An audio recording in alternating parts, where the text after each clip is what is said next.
Hello, I don't have a lot to talk to you about this week. I was hoping to be holding up a frog, a finished frog. However, I wildly overestimated how much free time I would have this week. And also there's been a few little bumps on the path to frog, which is like the path to enlightenment, only more fun because it's got frogs on it. So I'll tell you about the frog in a minute. There is progress, but there is not a lot of progress in the progress. There will be a frog. The frog is definitely happening. It's just not happening right now, mostly because I'm in here recording a video. This one has come off the loom at long last. This is the one that was originally a dog on the loom. A dog on the loom is just any weaving that's not working for whatever reason. Maybe the colours don't work, maybe the yarns don't work, maybe it's just not fun to weave. This one was a dog on the loom because the black yarn that I chose was much too thick. So it was too crowded in the heddle, and also the colours weren't showing up. And there's no point putting the colours in if they're not going to show up. So I cut that one off the loom and then warped it up again with a better black yarn, and it has worked much better. Oops, it's worked much better. It's a little hard to hold, but other than that, it's all right. So that one just needs its fringes twisted because it came off the loom yesterday, and then I'll give it a bath, and maybe next week it'll be ready to show you, perhaps. Let's hope. Let's be optimistic. I will show you this wet finished next week. I don't expect much difference in the way of shrinkage, although that is an acrylic blend. We'll find out. So that can go down there for the minute. Now, I do have something new on the little loom, and it's one that I was going to do a couple of weeks ago, but I couldn't find my 10 dent heddle. And then I found my 10 dent heddle in a Moors bag hanging on the back of my bedroom door, and I don't know why it was there. It was in with a load of other just random bits, so I don't know. I must have had to clear the table in a hurry. I don't know. Anyway, I found my 10 dent heddle, so my autumn sort of project is going. Here we go. So I'm going to show you that. So for those who are new, this is the heddle. And the reason I wanted my 10 dent is because that's the right size for this weight of yarn. So I'll show you that close up. This is entirely Hobbii yarn. The warp here is Hobbii Friends Cotton. And then this is Hobbii, great, excellent. I did look it up before I came in here, and now Dream Colour. Yeah, you're not going to get the best of me. This is Hobbii Dream Colour. I don't know which colourway because I did look it up to confirm the fibre content, which is wool, and I cannot see this colourway on their site. It might be discontinued.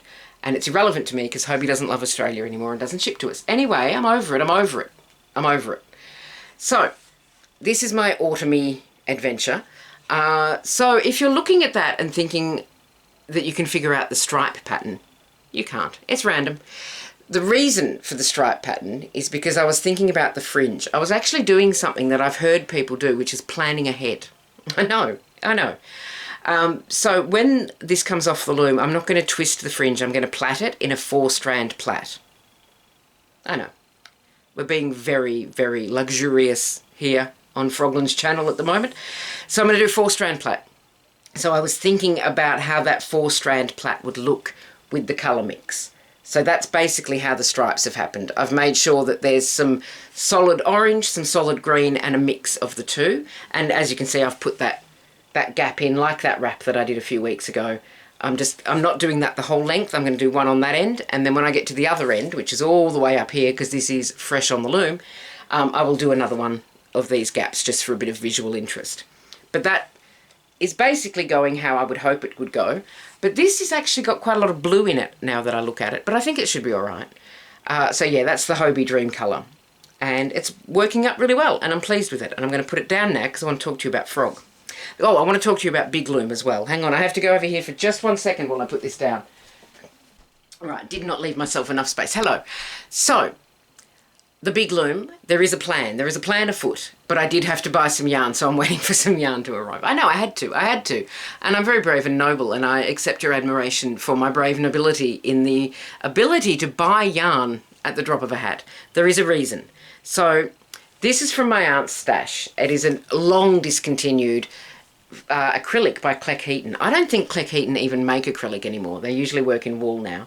And possibly cotton. I don't know. They might make an acrylic and I might be talking through my hat. I don't know. But look at the astonishing blue of that. And I really, really wanted to use it. And I've got quite a lot of it. The thing about it, though, is that it is a fluffy yarn. Let me see if I can show you some of the fluff. So you might be able to see there, if that focuses at all, that it's got a bit of a fluff, a bit of a halo around it. Which is fine and workable and doable on the loom if you use this for warp. which I'm going to. But also it means that the yarn tends to hang on to itself. So when you move the heddle and you want the individual threads to move up and down, they tend to kind of clump together and move as a group. Not ideal. It's workable, it's doable, you can separate them and all the rest of it. But what I'm actually going to do is alternate this with a blue cotton. So when that blue cotton arrives, which will not be an exact colour match for this, but will be a complementary blue, I hope, possibly, then I'll warp up with that and then I can use that for weft as well. But I just wanted to show you that because it is such a good blue. And I've been looking at it for about 1.5 years now, thinking, what am I going to do with that? So then I had that epiphany and I'm very proud of myself. So that'll be on the big loom because I've got a lot of this to use up. What is that hand doing? Not a lot. Anyway, frog. So the plan was to start the frog on Monday when the joints arrived. And by joints, I mean joints, bare joints. So these arrived on Monday. And the plan was to drop everything and start the frog. And then I thought I would try and be a responsible adult and see if I like it. And I don't. But I also thought this should really come off the loom before I jump into any other projects, because that had been on the loom for a long time. And I was weaving on this on Monday night and thinking, this feels like it's just taking a very long time. I wonder if I've warped it up ridiculously long again. And I hadn't. It was just taking a while. So I unrolled the front beam on this to see how long it was, to see if I could stop. And I couldn't because it was too short. But it's finished now. It's fine. But so this took up Monday. And then yesterday morning as well to get this off the loom. And then I started frog. And I sat down and I cut out all the paper pattern pieces. That's fun to say. Cut out all the paper pattern pieces. Getting quite good at that. And I looked at them and thought, this looks fiddly. And I was kind of preemptively not having a nice time because it looked really fiddly.